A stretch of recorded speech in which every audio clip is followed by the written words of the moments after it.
وہ اکتوبر اور نومبر میں جاری ہوتی ہے. یہ 73 سالہ تاریخ میں بھٹی صاحب پہلی مرتبہ ہوا ہے کہ جناب جولائی کے اندر گندم جاری ہونا شروع ہو گئی. یہ بھی بڑی تاریخ رقم کی گئی, ٹھیک ہے.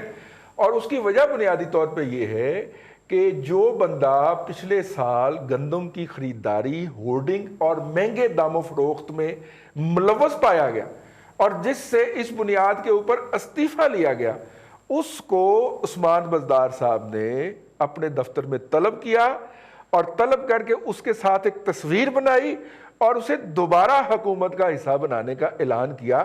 اب پتہ نہیں اس انکوائری رپورٹ کا کیا بنا جو پچھلے سال کی تھی, ہم نے اگلے سال بھی دیکھ لی جب وہ شخص براجمان اور اس کو گندم کی پروکیورمنٹ سے بھٹی صاحب این پہلے کیا گیا, وہاں سے انوائٹ کیا گیا, ٹھیک ہے. اس شخص کو کیا نام ہے اس کا بھلا؟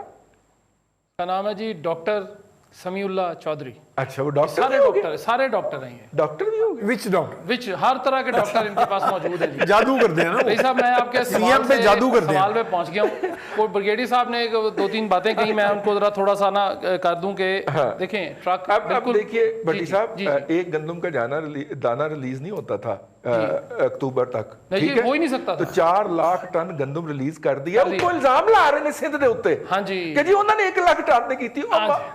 نہیں ہوتی بھائی, اکتوبر سے پہلے گندم ریلیز نہیں ہوتی.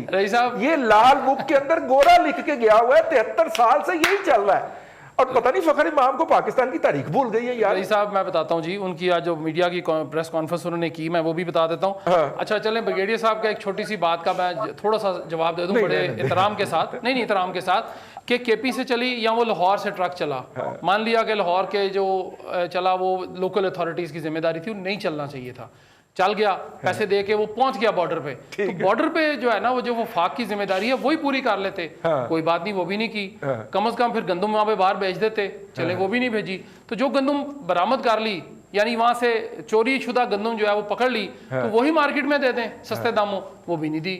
یہ ہے اس کا جواب. اب آگے جو سوال آپ نے کیا فخر امام صاحب کا, انہوں نے جو آج پریس کانفرنس کی ہے جی, انہوں نے کہا جی کہ حکومت نے جو آٹے کا 20 کلو تھیلا ہے وہ 840 روپے فکس کر دیا ہے, اور اس کے ساتھ وہ 3-4 جملے بول بھی گئے. پھر کسی رپورٹر نے ان کو آواز دی کہ جناب 860 روپے ہے, وہ پھر بضد تھے کہ 840 روپے سے کچھ اوپر مل رہا ہے. پھر انہوں نے بعد میں کہا جی 860 روپے ہے. وہ خود ایگریکلچرسٹ ہیں, خود ذمہ دار ہیں.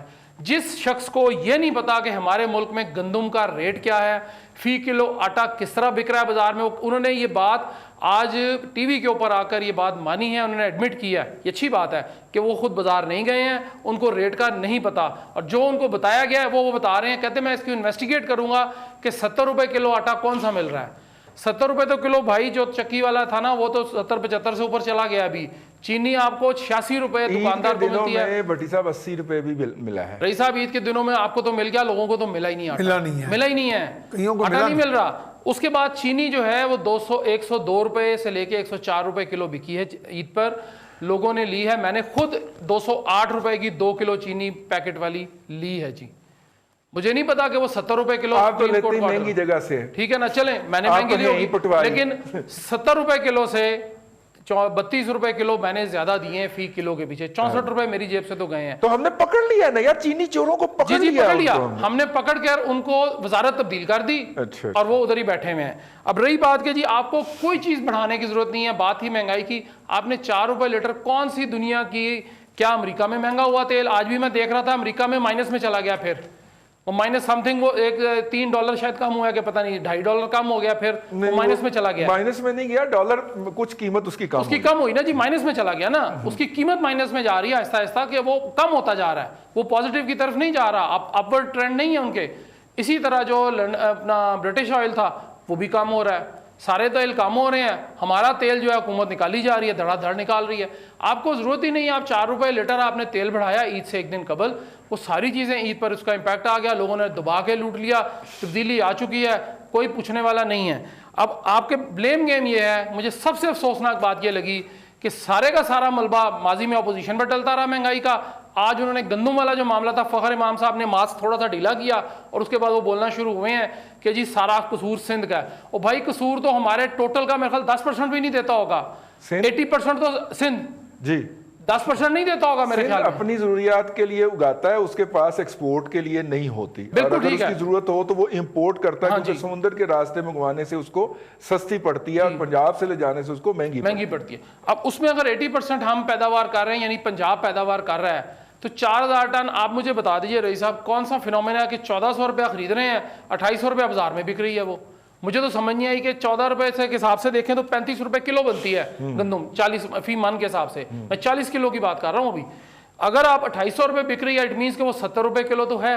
وہ خود مان رہے ہیں وزیر فوڈ سیکیورٹی جو ہے ہمارے محترم قابل احترام فخر مولانا فخر ڈاکٹر فخر امام صاحب, جی سارے ڈاکٹر ہیں یہ, ہر محکمے میں انہوں نے ایک ڈاکٹر فٹ کر دیا ہے اور وہ اس محکمے کا ڈاکٹر ہے, اس کو سب کچھ پتا ہے, صرف اپنے محکمے کا نہیں پتا. بالکل ٹھیک ہے. آج جی گورنر اسٹیٹ بینک کی ایک سمری جو ہے وہ میری نظر سے گزری ہے, اور انہوں نے یہ کہا ہے کہ اسٹیٹ بینک کے اوپر تمام قسم کے اختیارات وہ مجھے حاصل ہونے چاہیے.